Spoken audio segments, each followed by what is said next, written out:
All right, everybody, we are live with the Combatcast. It's the man they call Dave with Chevy. Chevy, tell people what we got coming up. All right, July 1st, UFC Fight Night Strickland versus Magomedov. And then July 8th, that'll be International Fight Week, UFC 290, Volkanovski versus Rodriguez.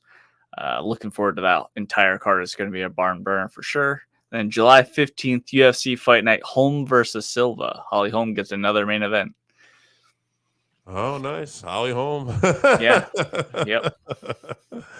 Well, we'll see how it goes. Yeah, we'll see. Yeah. All right, so let's talk some news. What do we got coming up around the corner here? Okay, well, we didn't talk about it last week, but there was a Bellator card. Sergio Pettis defended his flyweight belt versus Pitbull, who was trying to go down to get a third belt. So good on Sergio for keeping that going. I think he even mentioned that he was surprised that he won. Big brother, Anthony wasn't surprised. He bet on him, won like $100,000 or something like that. So good for prime Good time. for Anthony. Good big brother. Also coming up this week on Friday, which will be the day that this podcast gets released on audio if you're an audio listener.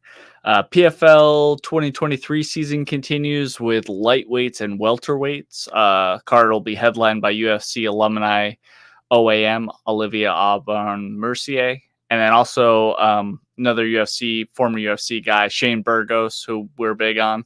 He's fighting Yamato Nishikawa on the card. So, if you're a degenerate like me and you want to watch fights Friday and Saturday, you can watch them on PFL. And then also big news coming out this week. Henry Cejudo is getting matched up against Marlon Chito Vera at UFC 292 in Boston. Excellent matchmaking. Early thoughts on this one? We'll talk about it, I'm sure, the week of the event. But, yeah, man, wow. I think based off his last performance, I'll have to favor Cejudo because he just looked like the old Cejudo to me. Sterling was just able to edge him out. I love Vera. I think he's an interesting matchup for Cejudo because he just doesn't die. But I think it's weird. I favor Cejudo, and I would favor him. And again, it's not a knock on Vera, but I favor even in a 5-round fight. Mm-hmm. But I think I like Vera's chances better in a 5-round fight because Vera's one of those guys. He doesn't get put away. Start slow keeps coming at you. He's not going to have a chance to do that. I don't feel like in 3 rounds, and I think that's going to be tough on him. So I agree with you. I would favor Henry for sure. The only thing I am worried about for Henry is he's definitely susceptible to those leg kicks, and Marlon kicks those legs real hard. So if he can land a couple of those early, I think that he'll have a chance that, he has all the power. He could catch Cejudo and KO him, but he needs to start early, which we know he's not normally. Yeah, he struggles with starting early. So, yeah, I would assume Henry will go into that fight a significant favorite. Also, Marlon active off his back, but not the best at getting up. So, going to be tough against Olympic gold medalist Henry. I'll just throw this out there, too. Besides the women's strawweight co-main event for that card, which is Weili Zhang, Amanda Ribas, the bantamweight title fight, main event, Sterling versus O'Malley. Another bantamweight fight, Cody Garbrandt versus Mario Batista. And also announced that bantamweight Song Ladong versus Rob Font. So this is a very important card for bantamweights. Yeah, going to be a big mix-up in the rankings after that one for sure. Lots of movement. I think so. All right, let's talk a little bit about this past week's card, the Vettori versus Cannonier card. Just talk about Arman Tsarukyan and Joaquim Silva. I don't believe that you got to see. I didn't get to see this, so tell people about it. Yeah, so Tsarukyan showed that he's a monster on the ground and he possesses great power, but he keeps calling for this rematch with Islam, and based on this performance, I don't know if he's ready for it. He did ultimately get the fight to the ground and got a ground and pound TKO. But he got clipped, and he's been getting clipped in fights So I think at this point, current Islam, champ Islam could KO him very easily. So I think he's got a few fights to go before he gets a title shot for sure, especially at lightweight. But I'd like to see him tighten up his striking defense in that time. Yeah. I mean, if he's getting wobbled, then yeah, he's got some work to do. Now, the main event, like I said, I didn't get to see this. 10 o'clock, brutal UFC. I know you got to watch it the next morning, even because like you had tapped out. But I heard about this main event. I heard the story is Vettori has quite a chin. Oh yeah, and Jared Cannonier set the middleweight striking record, which I think we said that Cannonier had the power going into it, and if it was going to go long, we figured he would get the finish. I think I said he'd win a 5-round decision, but I was thinking he'd have to come on late or finish him in the 5th round. And I was really surprised, even though, like I said that, like the more I thought about it, I thought, Vettori's probably going to edge him out. But wow, it sounds like Jared Cannonier put on a hell of a performance here.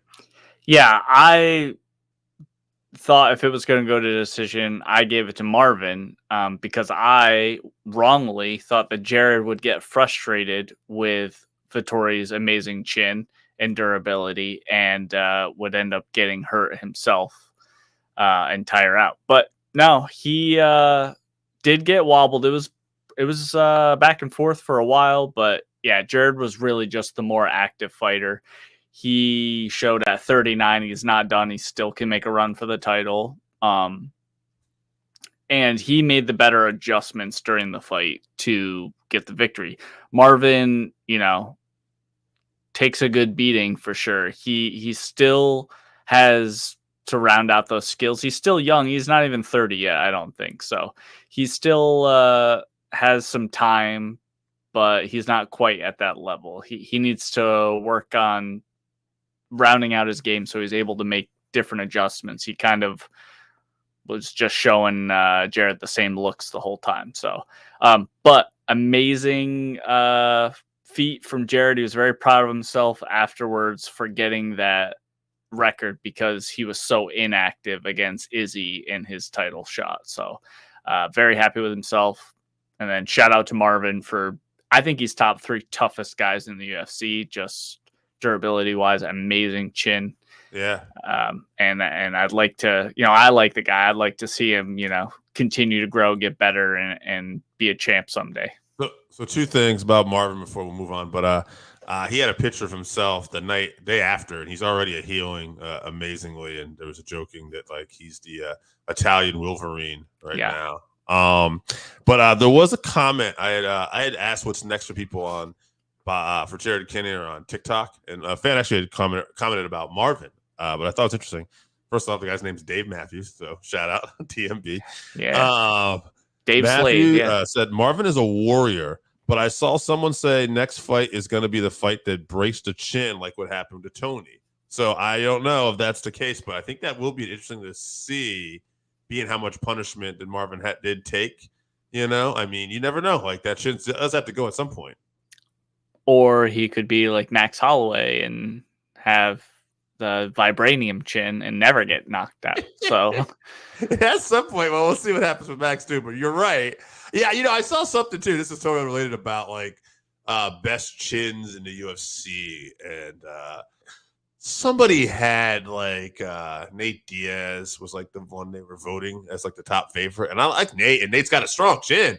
He's been knocked out. Yeah, I know he's been knocked out before, and I'm like thinking like Max Holloway. He's never even been knocked down. How is he not? He's never even been knocked out. He's been in the UFC since he was like 19. I'm thinking like Holloway. I know he's been wobbled, but if you throw Jones in there too, given the fact he's fought at light heavyweight and heavyweight, yeah, he gets hit, too, at those heavyweight weights too, so it's happened. I mean, I wouldn't, but you could argue that one. Holloway's to me is the best for chin, and God, Marvin's going to be a tough candidate too. He would be right there too. Yeah, hard to say he's not up there now, especially after that last fight. So as far as who I think Jared should face next, I would give him the loser of the Whitaker versus Duplessis fight. Because I assume the winner will be getting a title shot. So yeah, I would assume that too. I know there's been hints too if Pereira can somehow find a way to beat Jan, that he's going to get a light heavyweight title shot. And I don't know if Pereira can beat Jan, but I do feel like he has a good shot at beating Jamal Hill. Matchup wise, much better matchup. Better matchup. And I do wonder, like, if he gets that light heavyweight championship, we'll see. Oh, we're gonna see it for sure. That trilogy fight will be happening for that's money. Yeah, that's money. Yeah. Money for Izzy, money for Pereira, money for the UFC. We're gonna see it for sure. Yeah. Oh. All right, let's move on to this week's card, which is UFC Fight Night Emmit versus Topuria. That's a 3 p.m. card Eastern time on ABC. So we do happen to be getting a pretty good card, not the biggest names, but all the way up and down the card, it's great for ABC. So earlier on in the card, Trevor Peek, he's an undefeated fighter. He fights out of a trailer park somewhere. Zagalis Zumagulov, you'd know him for his great helmet haircut. He has a flyweight monster coming up. Jillian Roberts versus Tabitha Ricci. Randy Brown's on the card. Neil Magny. Brendan Allen versus Bruno Silva. That's a fight that got delayed due to injury. David Onama's on this card. He had a great fight against Nate Landwehr last year or the year before. And then 2 heavyweights, Austin Lane and Justin Tafa, are also on this main card. And they are one to keep an eye out for sure, trying to be an exciting matchup for casuals on ABC. You're on ABC. Chance to shine. All right, we're going to talk about the co-main and main event. So let's get into the co-main. Amanda Ribas versus Maycee Barber. Amanda Ribas, 12-3, 3 KOs, 4 subs, 5 decisions. She's been winning up and down a little bit lately, though. Win one, lose one, kind of thing. Maycee Barber, 12-2, 5 KOs, 2 subs, 5 decisions. Has won 4 in a row, although the last one, some people did not think she won. So there's been a couple decisions in there. Against Andrea Lee, yeah. Yeah, so this has not been like the most impressive 4 in a row win streak. I don't want to take anything away from her, but this is a very interesting matchup. If you look at these records and like the way they're winning, I think you would favor Barber, but Ribas has had tougher schedule, and I don't know. Like I like Maycee. Like I want her to do well, but when it comes go time, like I don't know. Like she's always ready to fight, but it just doesn't seem to me like she's not where I would expect her to be sometimes, you know? Like she's had a lot of She was only 25, too. She's only 25, right. So this is a really, like, for me, like part of me is leaning towards Ribas here, but like I don't know what the odds are for this fight, but I don't know. Like I think Ribas is a slight favorite. Who's the slight favorite? Ribas. I think. So that makes sense to me. I'm gonna go with Maycee. I'm gonna go with my heart. I'm gonna say somehow she continues to get better, and this will be a fight where she's good enough to pull it off somehow. And I'll say she wins a decision. It's going to have to be a decision. Yeah, I'm going to go with my brain, and I agree with you 100%. I'm a big fan of Maycee, but she might just be meeting Ribas at the wrong time. I think Amanda's in her prime, and her stand-up is at a level where she'll be able to control the fight, keep the distance, and stay out of Maycee's power shots. So I think she's just going to outpoint her for a decision. But I hope I'm wrong. Yeah. If Maycee can pull this off, she's probably 2 fights away from a title shot. Yeah, I would agree. Yeah. And I think, that her being young, it's just easier to have those giant leaps in learning between fights. So, we could probably see the best Maycee here. I think she's going to be tested for sure. So that's kind of what like my heart is hoping, that this is going to be a giant leap. Yes. If I'm going based off of last performance, right, I'm going Ribas, all day. Yeah. So this is an upset. Yeah, we agree. We agree. We do. But on record, I'm going to just pick an upset because fuck it. All right, let's move on to the main event. Very interesting matchup, actually. Josh Emmit versus Ilia Topuria. Great fight. All right.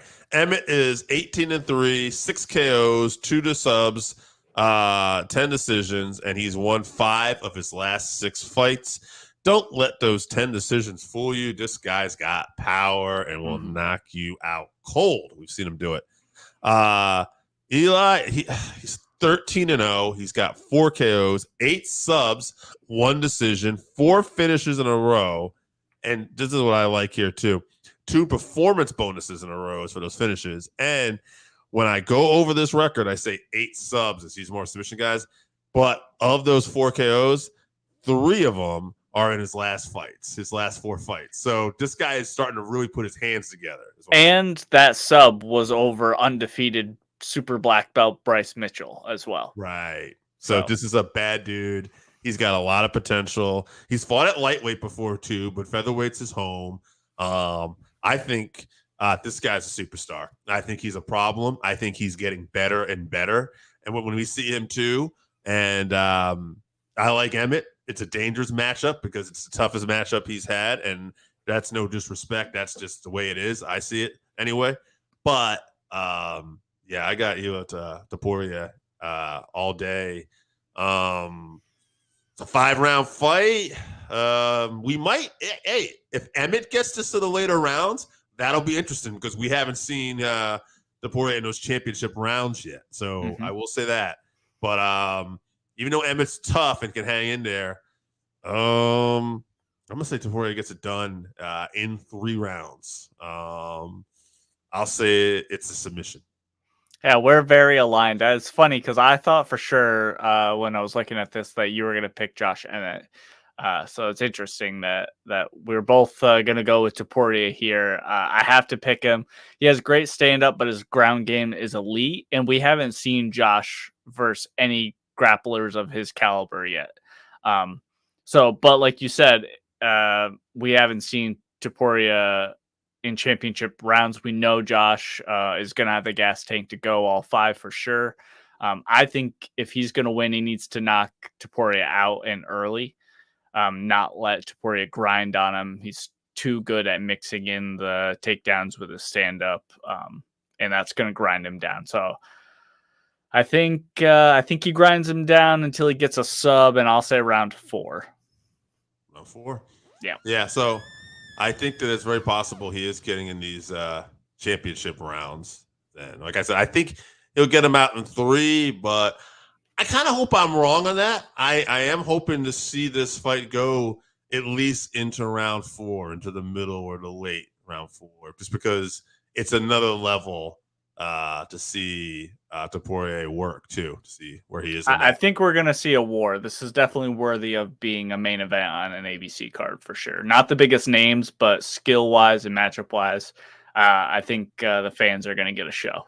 Yeah, and I would have to say that if Eli wins this, like, he could be a fight or 2 away from a championship fight too, because undefeated, coming off a platform like ABC, if he's impressive, and if they don't want, if say Volk beats Jair, and you don't want to do Volk with Holloway again, or you start looking down the line. Well, here's this undefeated prospect, and we don't want to bring Volk up for the lightweight title match just yet. He could be that guy. Yeah, he's gonna get a big name for sure if he gets this win. Right up in the top 3 or 4, probably. Yeah. So. I don't want to see him get a title shot necessarily after this. No matter how I don't think he will, but yeah, it depends on what's left for Volkanovski to do up there. So we'll see. Yeah. All right, fans.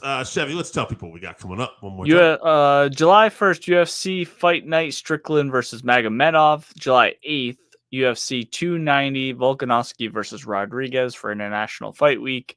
And then July 15th, UFC Fight Night, Holly Holm versus Silva. That's incredible. July 1st, next Saturday. I will be there. Maybe Chevy will be there too. We'll have to talk. But there's a carnival at Griswold City, Connecticut for local people where Working Fans Podcast will be involved. For wrestling fans, it's also the weekend of WWE Money in the Bank. There's a UFC Fight Night, and it's July 1st, so I'm probably selling a lot of rules. So this is going to be a crazy weekend. Chevy will be busy, I'm sure, on the beer front too. So. Oh yeah. So, but all right, fans, as always, a pleasure to talk fights with you. We will see you next week.